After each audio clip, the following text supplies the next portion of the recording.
everyone. My name is Nora, and today I am in the St. Louis Art Museum to talk to you about one of my favorite artists of all time, Mr. Philip Guston, to talk about the life and the legacy of his art. So without further ado, let's get into it. Philip Guston was born in 1913 in Montreal, Canada, to Russian Jewish immigrant parents. At the age of 6, his family moved to Los Angeles, and they were very impoverished there. His father was a trash man, and he struggled to feed his large family. Philip Guston was the youngest of 7 children. This motif of his father being a trash man would show up a lot in his later work. You can see trash, bottles, things like that all weighed heavily on Guston as a child. He was very isolated as a kid, especially after the death of his father. His father eventually committed suicide because of his struggles with his own mental health and his ability to provide for his family. He dropped out of high school and he was basically self-trained. He, for a time, was at the Otis Art School, I believe, in California. But for the most part, he was completely self-trained and he never really fit in with the crowd. He was always one to speak his mind on issues that he believed were worth fighting for. Growing up, he pulled from a lot of different interests.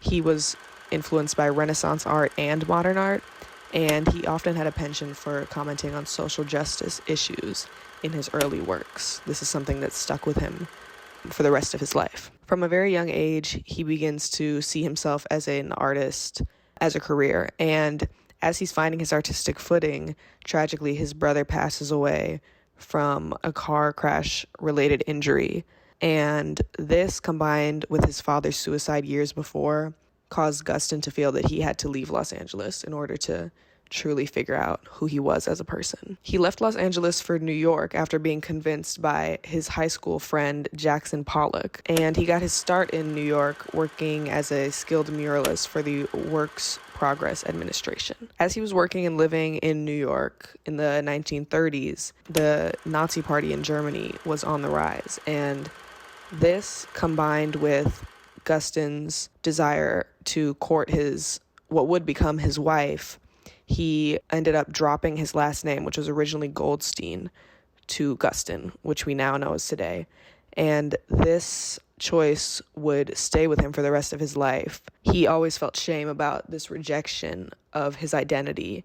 Although it was partly for his safety, he still could never really sit with the fact that he made that choice, and that would manifest in his later art as well. In the 1940s, he ended up destroying much of his earlier work as he was going through his own personal and artistic changes, and you can see this starting to build in some of the work he produced in the later 1940s. He was in the process of changing from figurative painting into abstract art, which he would eventually become known for. In 1948, he wins this art scholarship, very prestigious art scholarship called the Prix de Rome, and he moves to Europe to study those classic Renaissance influences that he was already interested in and dive deeper into his early inspirations. When he returns from Europe, he essentially abandons figurative art entirely, and he becomes an abstract expressionist. The paintings of this time for him could be marked by texture and brushstrokes, light colors,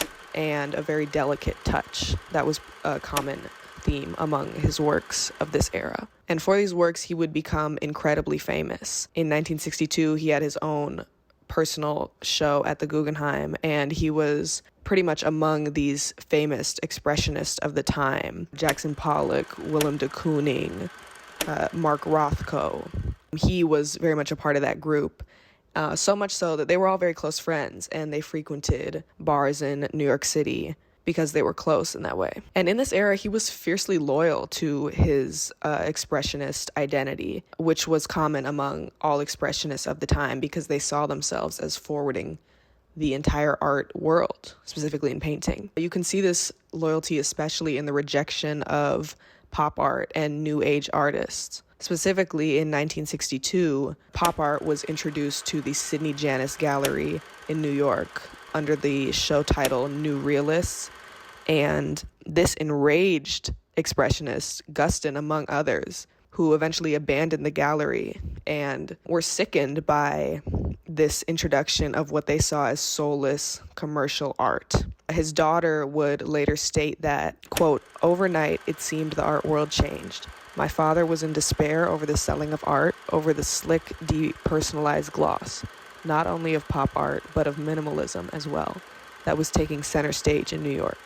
Art was no longer struggle, art had become marketing." And so for a long time, he would stay in this abstract expressionism, but eventually he began to grow tired and restless in this form. And you can see that in some of his works even, this desire to change, maybe even go back to the figurative painting that he was so used to before. It is almost escaping out of some of his works. You can see especially that the light pinks and grays that he once was quite known for had become darker. Something was certainly shifting in the way that he thought. The late 1960s and specifically the Vietnam War led Guston to experience the darkest point in his life. He felt a deep sense of irrelevance about the work that he was doing. He said that, quote, "The war, what was happening to America, the brutality of the world. What kind of man am I, sitting at home, reading magazines, going into frustrated fury about everything, and then going into my studio to adjust a red to a blue?"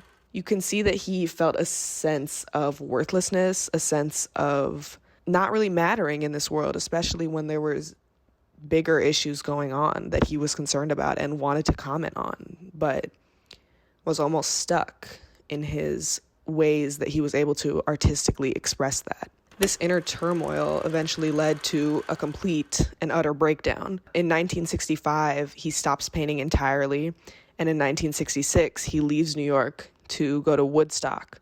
He has no gallery, no hope of painting anymore, and he is drinking heavily and having affairs. Eventually, however, in late 1966, he returns to painting and eventually to figural art in general. He leaves abstract expressionism behind in this almost rebirth, and he takes the next 2 years furiously painting in his own studio to hone his skills and get back to the things that he really wanted to be making and commenting on the things that he felt were important as a society to talk about. In 1970, his return would be made official at the Marlborough Gallery in New York. And this was a big deal. It was the return in the high art world of Philip Guston, and people wanted to know what had he been up to in the last 5 years. So this was huge for him. Unfortunately, this return was seen as a complete failure and embarrassment. It was such an extreme departure from his previous style and what he had become world renowned for. And it felt like a stab in the back to his previous artistic community. He was absolutely decimated by critics who said that his works were out of touch and simple-minded. He directly went against this belief that expressionism and abstract expressionism was the final form of painting in a way. Expressionists believed that what they were doing was high art. It was the inevitable destiny of where paintings were going to end up. And Guston rejected that and completely turned his back on what he had known. For this rejection, he was essentially outcast from the expressionist and from the high art world as a whole. And we can see how fiercely the expressionists denounced pop art, and so it would be no surprise to see how they would treat Guston in this period, because to them, he was just the same, this soulless commercialist that they felt wasn't embracing the true artistic ideals that were righteous. They were self-righteous. However, they failed to see what Guston was really doing, which it wasn't pop art. It wasn't abstract either. It was this whole new style. And you can even still see some of that abstract influence in his new paintings, in the color and in the mark making especially. Guston used the KKK and the hooded figures as an allegory, possibly to say that there's evil in everyone and, anyone can be behind the hood. He often portrayed the Klansmen as painters or critics, showing the almost criticism of exclusionary contemporaries and even himself for participating in a culture that could allow for tragedies like the Vietnam War or the Holocaust. He wanted to make a statement with his art, and he certainly did. From 1970 to 1980, he continues his work. He leaned into the themes that he was already concerned with in his previous art: Renaissance, political unrest, the Holocaust, and his own personal traumas. He explored all of this in this new era. His final paintings specifically focused on his life, though. You can sense in a way that he knew that his time was coming. There is an endless amount of cigarette and alcoholic imagery, and the Cyclops motif, which represented his insomnia. All of this was depicted in his work.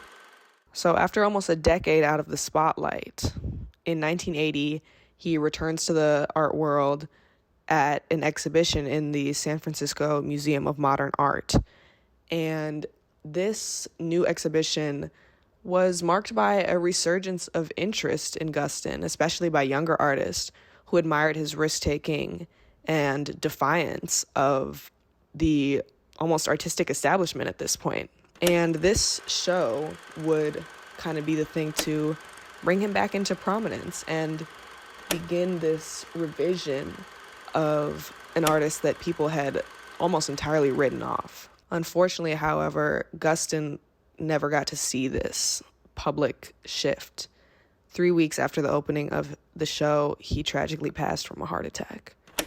And ever since then, the public has completely flipped its head on what we see Guston as and what we see his influence as. Over the years, he began to be appreciated for this new style of art that was not abstract. It wasn't pop art.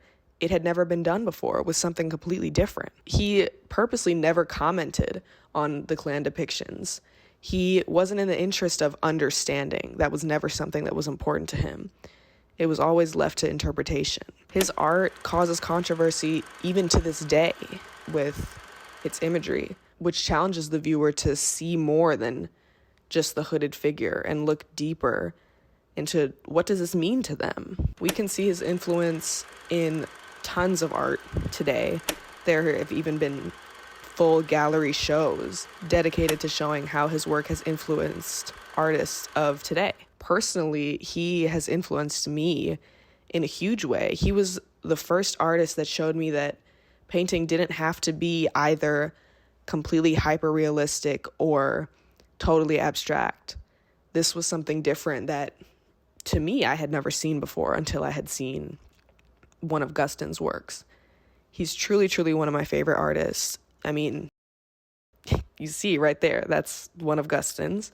I even used one of his works. I recreated one of his paintings for my portfolio to get into college. So definitely, he's been a very important part of my life, and I hope that this video can show that reverence that I have for him. So that's all I have for you guys today. If you haven't seen his work in person, I encourage you to go have a look. Photos do not do it justice. So if you have a local art museum that's showing his stuff off, go see it. Yeah, thank you so much for watching. Have a lovely rest of your day. Bye. There's some mysterious process at work here which I don't even want to understand. I know that if I stopped painting and became a psychologist of the process of making, I would probably understand it more, but it wouldn't do me any good. I don't want to understand it like that, analytically. But I know that there's some working out that takes place in time, but it's not given to me to completely understand it. It's illegal.